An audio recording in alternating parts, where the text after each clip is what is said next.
শাহবাগে বাংলা ব্লকেডে পুলিশের বাধা, ব্যারিকেড উপেক্ষা করে শিক্ষার্থীদের কর্মসূচি পালন। সংবাদ সংগ্রহকালে সময় সংবাদের প্রতিবেদক ও দুই চিত্র সাংবাদিকের ওপর হামলা।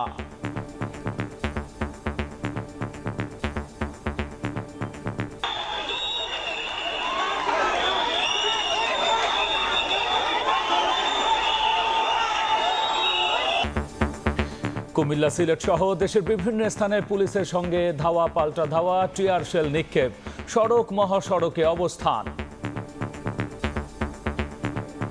যতক্ষণ না পর্যন্ত আমাদের যৌক্তিক দাবি মেনে নেওয়া হচ্ছে ততক্ষণ পর্যন্ত আমরা রাজপথ ছাড়ব না।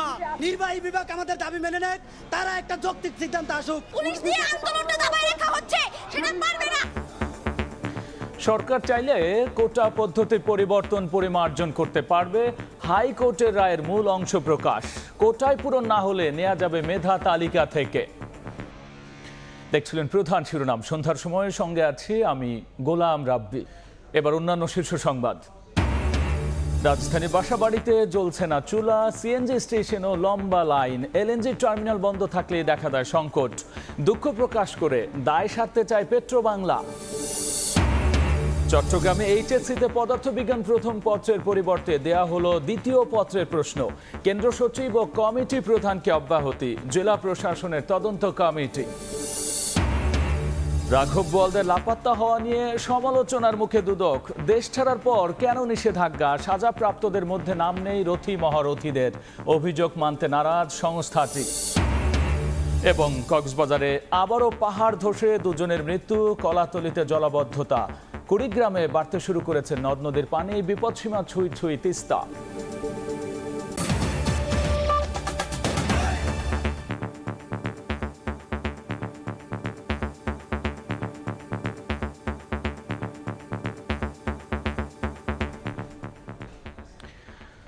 শাহবাগে সংবাদ সংগ্রহ করতে গিয়ে কোটা সংস্কারের দাবিতে আন্দোলনকারীদের হামলার শিকার হয়েছেন সময় সংবাদের প্রতিবেদক তোহা খান তামিম ও তিন চিত্র সাংবাদিক।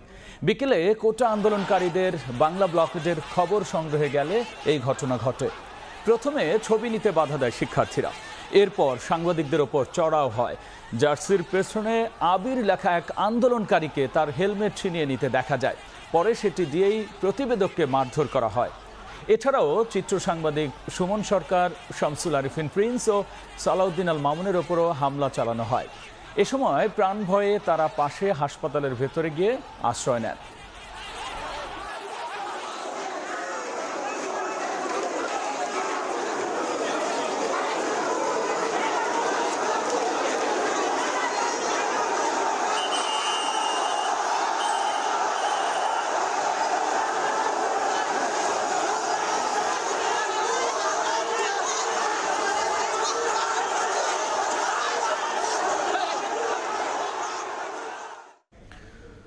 সরকারি চাকরিতে কোটা সংস্কারের দাবিতে বাংলা ব্লকেডে ব্যাপক উত্তেজনা। বিকেলে রাজধানীর শাহবাগে আন্দোলনকারী শিক্ষার্থীদের বাধা দেয় পুলিশ, কিন্তু ব্যারিকেড উপেক্ষা করেই কর্মসূচি পালন করেন তারা। এক পর্যায়ে দুই পক্ষের মুখোমুখি অবস্থানে তৈরি হয় উত্তেজনা। এ সময় ঘণ্টা খানেক বন্ধ ছিল যান চলাচল।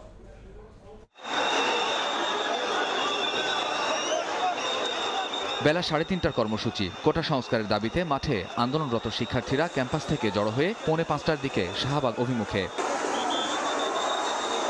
উল্টো দিকে দুপুর থেকে শাহবাগে কঠোর অবস্থানে পুলিশ। বিকেল 5টার কিছু আগে আইন শৃঙ্খলা রক্ষা বাহিনীর মুখোমুখি আন্দোলনকারীরা। বাগবিতণ্ডা, পুলিশি বাধা। অবশেষে ব্যারিকেড ভেঙে শাহবাগ দখলে নেয় কোটা বিরোধী আন্দোলনে থাকা শিক্ষার্থীরা। বন্ধ করে দেয়া হয় এই এলাকার যান চলাচল, আর পুলিশের সাজোয়া যানে চড়েই স্লোগান দেয় তারা। ধীরে ধীরে শাহবাগ থেকে পরিবাগে অবস্থান নেয় তারা। বিকেল গড়িয়ে সন্ধ্যা, রাজপথ, কারওয়ান বাজার থেকে শাহবাগ, ওদিকে সায়েন্স ল্যাব, পুরো এলাকা দখলে নেয় আন্দোলনরত শিক্ষার্থীরা। কামরুজ্জামান মামুন, সময় সংবাদ, ঢাকা। এদিকে ঢাকার বাইরেও ছড়ায় উত্তেজনা। বাংলা ব্লকেড কর্মসূচিতে কুমিল্লায় পুলিশের সঙ্গে ধাওয়া পাল্টা ধাওয়া হয় কোটা সংস্কার আন্দোলনকারীদের, আর এতে 4 পুলিশ সদস্য ও 5 শিক্ষার্থী আহত হন। এদিকে চট্টগ্রাম, সিলেট, রংপুর সহ বিভিন্ন স্থানে আন্দোলনকারীদের সঙ্গে পুলিশের হাতাহাতির ঘটনাও ঘটেছে। বাধা দেওয়ার জন্য সরকার দিয়ে গুলি চালাচ্ছে এবং এই মুহূর্তে আমরা পুলিশকে লক্ষ্য করে ইটপাটকেল নিক্ষেপ, হাতাহাতি, ধাওয়া পাল্টা ধাওয়া। পুলিশের সঙ্গে কোটা সংস্কার আন্দোলনকারীদের হাতাহাতি। বৃহস্পতিবার বিকেল 3:30টার দিকে ঢাকা চট্টগ্রাম মহাসড়ক অবরোধ করতে নামে কুমিল্লা বিশ্ববিদ্যালয়ের শিক্ষার্থীরা। কোটবাড়ি এলাকার আনসার ক্যাম্পের সামনে এলে পুলিশ তাদের বাধা দেয়। এ সময় শিক্ষার্থীরা ইটপাটকেল নিক্ষেপ করলে পরিস্থিতি নিয়ন্ত্রণে পুলিশ টিয়ার শেল ছোড়ে। এতে 4 পুলিশ সদস্য ও 5 শিক্ষার্থী আহত হয়। চট্টগ্রামে কোটা আন্দোলনকারীরা মিছিল বের করলে পুলিশের বাধার মুখে পড়েন। পরে পুলিশের সঙ্গে হাতাহাতি ও ধাক্কাধাক্কি হয় তাদের। সিলেট ও রংপুরেও পুলিশের সঙ্গে ধাক্কাধাক্কি হয় আন্দোলনকারীদের। সাভারে জাহাঙ্গীরনগর বিশ্ববিদ্যালয়ের শিক্ষার্থীরা ঢাকা আনিচা মহাসড়ক অবরোধ করতে চাইলে পুলিশ বাধা দেয়। পরে রাস্তায় অবস্থান নিয়ে বিক্ষোভ করে শিক্ষার্থীরা। নির্বাহী বিভাগ থেকে একটা আশ্বাস দেওয়া হোক, তাহলে আমরা এই রাজপথ থেকে ছেড়ে যাব। যে সমস্যাটি হয়েছিল সেই সমস্যাটি আমরা সাধারণ শিক্ষার্থী দায়ী না, এখানে তৃতীয় পক্ষ ঢোকার কারণে, তারা বাধা দেওয়ার কারণে এই পরিস্থিতি হয়েছিল। এছাড়া খুলনা, বরিশাল সহ বিভিন্ন স্থানে সড়ক, মহাসড়ক ও রেলপথ অবরোধ করে বিক্ষোভ করেন শিক্ষার্থীরা। দাবি আদায় না হলে আরো কঠোর কর্মসূচি দেওয়ার হুঁশিয়ারি দেন তারা। ওমর ফারুক, সময় সংবাদ। সরকার চাইলে কোটা পরিবর্তন পরিমার্জন করতে পারবে। মুক্তিযোদ্ধা কোটা বহাল রেখে দেয়া রায়ের মূল অংশ প্রকাশ করেছেন হাইকোর্ট। এই রায়ে আরও বলা হয়েছে, কোটায় পূরণ না হলে মেধা তালিকা থেকে নেওয়া যাবে। এ সংক্রান্ত হাইকোর্টের পূর্ণাঙ্গ রায়টি প্রকাশ করা হবে রোববার। এর আগে সকালে প্রধান বিচারপতি কোটা বিরোধী শিক্ষার্থীদের উদ্দেশ্যে বলেছেন, আন্দোলনকারীদের জন্য আদালতের দরজা সব সময় খোলা। এবার কোটার বল সরকারের দিকে ঠেলে দিলেন দেশের উচ্চ আদালত। বৃহস্পতিবার মুক্তিযোদ্ধা কোটা বহাল রেখে দেয়া রায়ের মূল অংশ প্রকাশ করা হয়। রায়ে উচ্চ আদালত বলেছেন, সরকার চাইলে কোটা ব্যবস্থার পরিবর্তন পরিমার্জন করতে পারবে, আর কোটায় পূরণ না হলে নেওয়া যাবে মেধা তালিকা থেকে। কোটা নিয়ে চলমান মামলার চূড়ান্ত নিষ্পত্তির জন্য দরকার ছিল হাইকোর্টের রায়। এদিন আংশিক রায় প্রকাশ হলেও পূর্ণাঙ্গ রায় প্রকাশ হবে রোববার। যদিও এ রায়ের কার্যকারিতার উপর বুধবার 4 সপ্তাহের স্থিতাবস্থা জারি করেছেন আপিল বিভাগ। এই জাজমেন্টের কারণে যদি নির্বাহী বিভাগ মনে করে যে ওই কোঠায় যে সংখ্যা দেওয়া আছে 30% সহ 5%, 10%, এটাকে বৃদ্ধি করা দরকার অথবা কমানো দরকার, তারা কমাতে পারবে অথবা বৃদ্ধি করতে পারবে। এখন যেহেতু অ্যাপিলেট ডিভিশনে সিএমপি ফাইল করা হয়েছে, এই জাজমেন্টের যখন পূর্ণাঙ্গ কপি বের হবে তখন আমরা সিপি ফাইল করব। সিপি ফাইল হওয়ার পরে এই জাজমেন্টের উপরে আলোচনা হবে। এর আগে সকালে এক মামলার শুনানিতে প্রধান বিচারপতি জানান, আন্দোলনকারীদের জন্য আদালতের দরজা সবসময় খোলা। শিক্ষার্থীদের সুপরামর্শ দেওয়ার আহ্বান জানিয়ে প্রধান বিচারপতি বলেন, নির্বাহী বিভাগের যে কোনো সিদ্ধান্ত চ্যালেঞ্জ হতে পারে আদালতে। মাননীয় প্রধান বিচারপতি যারা বলছেন যে দেখেন, নির্বাহী বিভাগের যে কোনো আদেশ তো চ্যালেঞ্জ করার জন্য আলটিমেটলি বিচার বিভাগের কাছেই আসে। উনি বলেছেন যে আপনারা রাজনৈতিক কর্মী এবং আপনি পেশাজীবীদের নেতা হিসেবে আপনারও দায়িত্ব আছে যারা আন্দোলন করছেন কোটা, তাদেরকে বোঝানোর জন্য যে আলটিমেটলি পুরো বিষয়টি আদালতের সামনে আসবে এবং আদালতের মাধ্যমে নিষ্পত্তি হবেন। সর্বোচ্চ আদালতের আদেশ ও প্রধান বিচারপতির আহ্বানের পরও আন্দোলন চালিয়ে যাওয়াকে আদালত অবমাননা এবং এর নেপথ্যে ভিন্ন উদ্দেশ্য দেখছেন রিটকারী আইনজীবীরা। আফজাল হোসেন, সময় সংবাদ, ঢাকা। কোটা সংস্কার আন্দোলনে পূর্ণ সমর্থন জানিয়েছে ছাত্রদল। সংগঠনটির সাধারণ সম্পাদক জানান, সরকারি চাকরিতে বিশেষ চাহিদা সম্পন্ন ব্যক্তিদের স্বল্প কোটা ছাড়া অন্য সব কোটা বাতিলের পক্ষে তারা। নয়াপল্টনে দলের কেন্দ্রীয় কার্যালয়ে সংবাদ সম্মেলনে তিনি এমন দাবি করেন। চাহিদা সম্পন্ন ব্যক্তিদের অতি সীমিত সংখ্যক কোটা ছাড়া বাংলাদেশে এই মুহূর্তে আর কোনো কোটার কোনো প্রয়োজন নেই। ঢাকা বিশ্ববিদ্যালয় সহ আমাদের যারা বিভিন্ন ইউনিটের আমাদের সাধারণ শিক্ষার্থীরা রয়েছে, তারা অবশ্যই আন্দোলনে যুক্ত হতে পারে এবং রয়েছে। এদিকে কোটা বিরোধী আন্দোলন নিয়ে নিজেদের অবস্থান জানিয়েছে বাংলাদেশ ছাত্রলীগ। বাংলা ব্লকের থেকে সরে এসে নিজ নিজ শিক্ষা প্রতিষ্ঠানে শান্তিপূর্ণ কর্মসূচি পালনের আহ্বান জানিয়েছে নেতারা। দুপুরে ঢাকা বিশ্ববিদ্যালয় এক সংবাদ সম্মেলনে সংগঠনের সভাপতি বলেছেন, কোটার যৌক্তিক সংস্কার আর সামঞ্জস্যপূর্ণ সমাধান ছাত্রলীগও চায়, তবে তা জনদুর্ভোগ সৃষ্টি করে শহর অচল করে নয়।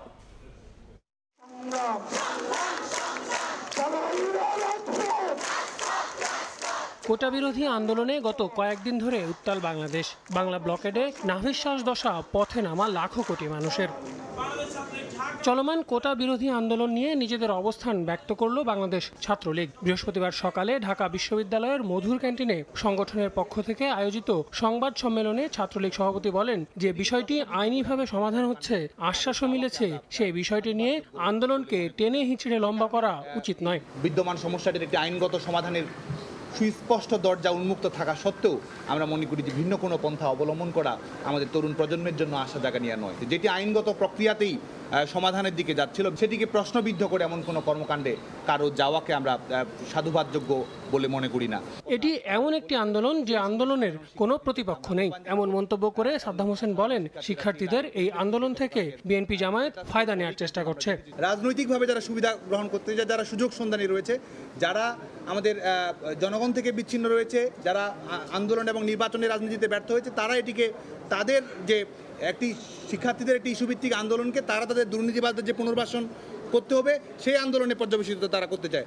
এই আন্দোলনে ছাত্রলীগের সমর্থন আছে, তবে জনগণকে কষ্ট দিয়ে নয় বলে জানান সাদ্দাম হোসেন। পাশাপাশি মেধা ও কোটা বিপরীতধর্মী নয় বলেও মনে করে ছাত্রলীগ। আল আমিন তুষার, সময় সংবাদ, ঢাকা। চট্টগ্রামের সীতাকুণ্ডের বিজয় সরণি কলেজ কেন্দ্রে পদার্থবিজ্ঞান প্রথম পত্রের পরিবর্তে দেওয়া হয়েছে দ্বিতীয় পত্রের প্রশ্ন। আর এই ঘটনায় পরীক্ষার কেন্দ্র সচিব শিবশঙ্কর শীল ও পরীক্ষা কমিটির প্রধান আব্দুল্লাল নোমানকে দেওয়া হয়েছে অব্যাহতি। গঠন করা হয়েছে 3 সদস্যের তদন্ত কমিটিও। এদিকে বিকল্প প্রশ্নে পদার্থবিজ্ঞান দ্বিতীয় পত্রের পরীক্ষা রুটিন অনুযায়ী হবে বলে জানিয়েছেন শিক্ষা বোর্ডটির চেয়ারম্যান। চট্টগ্রাম শিক্ষা বোর্ডের আওতায় চলমান এইচএসসি পরীক্ষায় রুটিন অনুযায়ী বৃহস্পতিবার বিজ্ঞান বিভাগের পদার্থবিজ্ঞান প্রথম পত্রের পরীক্ষা ছিল। সে অনুযায়ী প্রস্তুতি ছিল সীতাকুণ্ডের ভাটিয়ারি এলাকার বিজয় সরণি কলেজের পরীক্ষার্থীদের। এমসিকিউ পর্যন্ত সব ঠিকঠাক থাকলেও লিখিত পরীক্ষার প্রশ্ন হাতে পেয়ে হতভম্ব পরীক্ষার্থীরা। একই বিষয়ে দ্বিতীয় পত্রের প্রশ্ন দেয়া হয়েছে তাদের। পরে শিক্ষার্থীদের 1.5 ঘন্টা বসিয়ে রেখে প্রথম পত্রের প্রশ্ন এনে বেলা 12টায় লিখিত পরীক্ষার ব্যবস্থা করা হয়। যখন আমাদের এমসিকিউ শেষ হয়ে গেছে তখন ওই পর্যায়ে আমাদের এখনো কেন্দ্রে প্রশ্ন আসে নাই, যার কারণে স্যার এসে বললো যে তোমাদের পরীক্ষা আর 1 ঘন্টা পরে শুরু হবে। 1 ঘন্টার জায়গায় 1.5 ঘন্টা পরে ঠিক টাইম 12টার সময় আমাদেরকে প্রশ্ন দেওয়া হয়েছে। এই টাইমটা ওয়েস্ট হয়েছে বিধে আমরা কিন্তু অনেক সূত্র মাথা থেকে ভুলে গেছি, বাট এটা আমাদের উপর একটা প্রভাব পড়ছে অনেক বাচ্চারও। এদিকে ঘটনার কারণ অনুসন্ধানে জেলা প্রশাসনের পক্ষ থেকে 3 সদস্যের তদন্ত কমিটি গঠন করা হয়েছে। কেন্দ্রের যিনি কেন্দ্র সচিব ছিলেন তাকে আমরা দায়িত্ব থেকে অব্যাহতি প্রদান করা হয়েছে। আমাদের যিনি কনভেনার ছিলেন, পরীক্ষা কমিটির কনভেনার, তাকেও দায়িত্ব থেকে অব্যাহতি করা হয়েছে। পদার্থবিজ্ঞানের দ্বিতীয় পত্রের পরীক্ষা রুটিন অনুযায়ী বিকল্প প্রশ্নে হবে বলে জানালেন শিক্ষা বোর্ডের চেয়ারম্যান। দ্বিতীয় পত্র দিয়েছে, এখন দ্বিতীয় পত্র দিলেও ওইটা ধরেন প্রশ্ন আউট হলো, ওই কোডটা আমরা আর ব্যবহার করব না, আমাদের বিকল্প ব্যবস্থা আছে। বিজয় সরণি কলেজে মোট পরীক্ষার্থীর সংখ্যা 633 জন। এর মধ্যে পদার্থবিজ্ঞানের পরীক্ষার্থী ছিল 360 জন। পার্থপ্রতিম বিশ্বাস, সময় সংবাদ। সাগরে ভাসমান এলএনজি টার্মিনাল ক্ষতিগ্রস্ত হওয়ায় গ্যাস সরবরাহ কমে গেছে রাজধানীতে। আর গ্যাসের সরবরাহ না থাকায় রান্নাবান্না থেকে শুরু করে গৃহস্থালির কাজে বেগ পেতে হচ্ছে নগরবাসীকে। এতে চরম ভোগান্তিতে পড়েছেন সাধারণ মানুষ। এদিকে পেট্রোল পাম্পগুলোতেও ঘন্টার পর ঘন্টা অপেক্ষা করেও মিলছে না কাঙ্ক্ষিত পরিমাণ গ্যাস। বেশ কিছুদিন ধরেই রাজধানীর পেট্রোল পাম্পগুলোতে গ্যাসের জন্য গাড়ির এমন দীর্ঘ লাইন। ঘূর্ণিঝড় রিমালের কারণে এনএলজি টার্মিনাল ক্ষতিগ্রস্ত হলে কমে যায় গ্যাস সরবরাহ। এতে তীব্র আকার ধারণ করেছে গ্যাস সংকট। ঘন্টার পর ঘন্টা অপেক্ষা করেও কাঙ্ক্ষিত গ্যাস মিলছে না রাজধানীর পেট্রোল পাম্পগুলোতে। 3 ঘন্টা লাইনে দাঁড়ায় এই যে কেবল গ্যাস পেলাম। গ্যাস পেলাম ভাড়া মারতে পারি না, সিরিয়াল অনেক। বাসা বাড়িতে আমরা এলপিজি ইউজ করতেছি আর গাড়িতেও গ্যাস পাচ্ছি না। গ্যাস সংকটের ভোগান্তি তীব্র আকার ধারণ করেছে রাজধানীর আবাসিক এলাকায়। বিভিন্ন এলাকা ঘুরে দেখা যায় বাসা বাড়িতে গ্যাসের অভাবে চুলা জ্বালানোই দায়। ধানমন্ডি, হাতিরপুল, সেন্ট্রাল রোড সহ পুরান ঢাকার অধিকাংশ এলাকাতে বাসা বাড়িতে গ্যাস নেই বললেই চলে। গ্যাস থাকে না আমাদের। হ্যাঁ, আমাদের রান্না বাড়া করতে অনেক কষ্ট হয়ে যায়। কারেন্টের চুলা দিয়ে কিছু সারবো, আবার রাইস কুকারে ভাত দিয়ে দিব, এইভাবে আমরা 3টা-4টা বাজে যায় দুপুরে খাওয়া। বাসিন্দারা বলছেন গ্যাসের অভাবে অধিকাংশ সময় বাইরে থেকে কিনে খেতে হয় তাদের। খাই না খাই, বিস্কুট খাই, কোনো রকম আমরা গরিব মানুষ। রাতে যেটা থাকে এটাকে আমরা দুপুরে আবার খাই। যে দেখেন টেবিলের উপর ভাত তরকারি আছে, এটা গত রাতে রান্না করা। যদিও গত সপ্তাহে চলতি মাসের 15 তারিখের মধ্যে গ্যাস সরবরাহ স্বাভাবিক হওয়ার কথা জানিয়েছেন বিদ্যুৎ ও জ্বালানি প্রতিমন্ত্রী। আমাদের একটা এফএসআরইউ ক্ষতিগ্রস্ত হয়েছে, প্রায় 1 মাস যাবত আমাদের কাজ চলতেছে, এটা হয়তো আগামী 14-15 তারিখের দিকে আসবে। বর্তমানে 4000 মিলিয়ন ঘনফুট গ্যাসের চাহিদা থাকলেও সরবরাহ রয়েছে 3000 ঘনফুটের। পরপর দুটি দুর্ঘটনায় তা নেমে এসেছে আরও নিচে। নাজমুস সালেহী, সময় সংবাদ, ঢাকা। কক্সবাজারে ভারী বর্ষণে পাহাড় ধসে মাটির চাপায় এক শিশু সহ 2 জনের মৃত্যু হয়েছে। বৃহস্পতিবার ভোরে পৌরসভার 7 নম্বর ওয়ার্ডের শিকদার বাজার ও 6 নম্বর ওয়ার্ডের এবিসি ঘোনা এলাকায় এই ঘটনা ঘটে। এদিকে পাহাড় ধসের শঙ্কায় মাইকিং ও ঝুঁকিপূর্ণ স্থানে বসবাসকারীদের সরিয়ে নিতে কাজ করছে ফায়ার সার্ভিস। মোহাম্মদ ফরাজের ক্যামেরায় সুজাউদ্দিন রুবেলের রিপোর্ট। কক্সবাজারের এবিসি ঘোনা এলাকায় 1 লাখ টাকায় পাহাড়ের পাদদেশে জমি কিনে 8 মাস আগে বসতি করেন করিম ও জমিলা। বৃহস্পতিবার ভোরে টিলা ধসে পড়লে স্বামী স্ত্রী দুজনই সেই মাটি সরিয়ে নেন। পরে স্ত্রী জমিলা যখন রান্নাঘরে যান, ঠিক তখনই আবার পাহাড় ধসে মাটি চাপা পড়েন তিনি। এ সময় আহত হন তার স্বামী করিমও। পরে স্থানীয়রা তাদের উদ্ধার করে হাসপাতালে নিলে চিকিৎসক জমিলাকে মৃত ঘোষণা করেন। এদিন ভোর 6টায় শিকদার বাজার এলাকায় সাইফুল ইসলামের বাড়ির উপর আকস্মিকভাবে পাহাড় ধসে পড়ে। ঘুমন্ত অবস্থায় চাপা পড়ে এক শিশু। পরে স্থানীয়রা শিশুটি উদ্ধার করে জেলা সদর হাসপাতালে নিলে তাকেও মৃত ঘোষণা করা হয়। পাকঘরে গেছে, তখন পাটা ধসে এসে মানে কি আমি বাইরে ছিলাম, মানে আমি আরেকটা পার এটা ধোয়াচ্ছিলাম, তো সময় উনি ভিতরে ছিল। আরেকটা বছর ডাক দিছি কিন্তু শুনে নেই, উনি হাঁটতে পারে নেই, পাহাড় এসে গাতে বাসাতে পড়ে যায়। মাটি পড়ছে আর ওকে দেখা যাচ্ছে না, বাচ্চাটাকে দেখা যাচ্ছে না। তারপরে মাটি সরাইয়া বাচ্চাকে উদ্ধার করে আর হাসপাতাল পাঠা দিচ্ছি আর কি। পাহাড় ধসে ক্ষয়ক্ষতি মোকাবেলায় মাইকিং করে সবাইকে নিরাপদ স্থানে সরে যেতে বলছে ফায়ার সার্ভিস। যারা এখনো পর্যন্ত পাহাড়ের পাদদেশে বসবাস করছেন তাদেরকে যেন ঝুঁকিপূর্ণ স্থান থেকে নিরাপদ স্থানে চলে যাওয়ার জন্য অনুরোধ করছি আমরা। গত 1 মাসে পাহাড় ধসে কক্সবাজারে 12 রোহিঙ্গা সহ 18 জনের মৃত্যু হয়েছে। সুজাউদ্দিন রুবেল, সময় সংবাদ, কক্সবাজার। সন্ধ্যার সময় আরও থাকছে। রোহিঙ্গা প্রত্যাবাসনের আহ্বান জানিয়ে জাতিসংঘ মানবাধিকার পরিষদের প্রস্তাব গৃহীত। বাংলাদেশে আশ্রিতদের ফিরিয়ে নেওয়া ও ন্যায় বিচার নিশ্চিতের তাগিদ। বিভিন্ন জেলায় কমতে শুরু করেছে বন্যার পানি, তবে বানভাসীদের দুর্ভোগ এখনো কমেনি। বিশুদ্ধ পানির অভাব সহ দেখা দিয়েছে খাদ্য সংকট। জামালপুরে তলিয়ে যাওয়া রাস্তায় হাঁটু পানি মারিয়ে চলাচল করছেন বানভাসীরা। পানিবন্দী মানুষ টানা 8 দিন পর আবারও ঘরে ফিরতে শুরু করেছেন। সিরাজগঞ্জে আবারও বাড়তে শুরু করেছে যমুনার পানি। দেখা দিয়েছে শুকনো খাবার ও বিশুদ্ধ খাবার পানির সংকট। জেলার 70টি বিদ্যালয় প্রাঙ্গণে পানি ওঠায় বন্ধ আছে পাঠদান। গাইবান্ধায় আবারও 2 দিনের ব্যবধানে বাড়তে শুরু করেছে ব্রহ্মপুত্র নদের পানি। হাঁটু পানি মারিয়ে স্কুল কলেজে যাচ্ছে শিক্ষার্থীরা। এদিকে কুড়িগ্রামে বিপদসীমা ছুঁই ছুঁই করছে তিস্তার পানি। অন্যান্য নদ নদীর পানি মিলিয়ে চরম বিপাকে চর ও নিম্নাঞ্চলের অন্তত 2 লাখ বাসিন্দা। দেখা দিয়েছে ভাঙনও। গভীর বঙ্গোপসাগরে বিদেশি বাণিজ্যিক জাহাজে ডাকাতির চেষ্টার অভিযোগে 8 জলদস্যুকে আটক করেছে নৌবাহিনী। গত 5 দিন ধরে গভীর সাগরে টহলের দায়িত্ব পালন করছিল নৌবাহিনীর জাহাজ শহীদ দৌলত। বুধবার মধ্যরাতে কুতুবদিয়া চ্যানেলে অবস্থানরত ব্রিটিশ জাহাজ এমভি প্যানওয়ারে জলদস্যুতার বার্তা দেয়া হয় নৌবাহিনীকে। ধাওয়ার মুখে জলদস্যুদের বহন করে কাঠের বোটটি পালিয়ে যাওয়ার চেষ্টা করে, তবে শেষ রক্ষা হয়নি। আটক করা হয় 8 জলদস্যুকে। উদ্ধার করা হয়েছে জাহাজ থেকে লুট করা মালামাল। আটককৃতদের পতেঙ্গা থানায় হস্তান্তরের পাশাপাশি মামলা দায়ের করেছে নৌবাহিনী।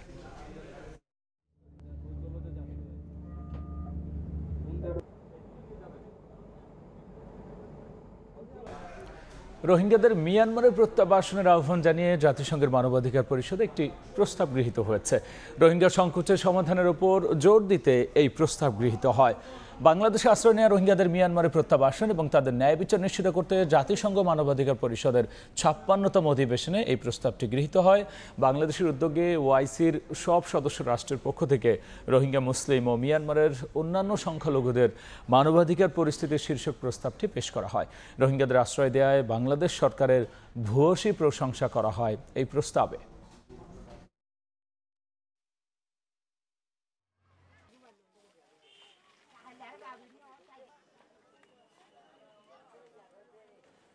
দেখছেন সন্ধ্যার সময়।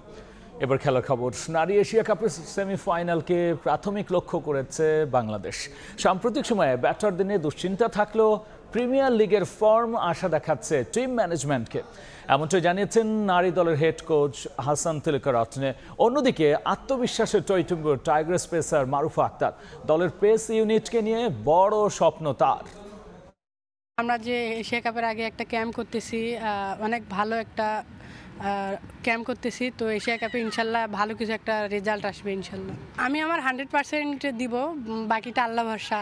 Sri Lanka, they are very challenging sides, Sri Lanka, Pakistan and India.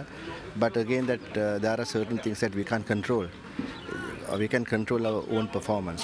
It's about just going through the process and do the right thing and play the A game. That is what we expect them to do.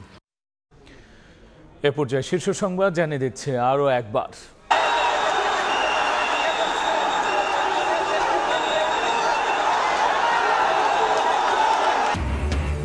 শাহবাগে বাংলা ব্লকেডে পুলিশের বাধা, barricade উপেক্ষা করে শিক্ষার্থীদের কর্মসূচি। সময় সংবাদের প্রতিবেদক ও 3 চিত্র সাংবাদিকের ওপর হামলা। সরকার চাইলে কোটা পদ্ধতি পরিবর্তন পরিমার্জন করতে পারবে, হাইকোর্টের রায়ের মূল অংশ প্রকাশ। শিক্ষার্থীদের জন্য আদালতের দরজা সবসময় খোলা, বললেন প্রধান বিচারপতি।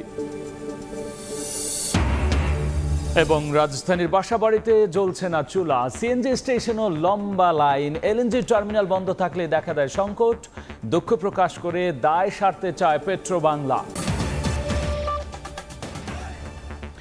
এই ছিল আমার কাছে থাকা সন্ধ্যার সময়ে।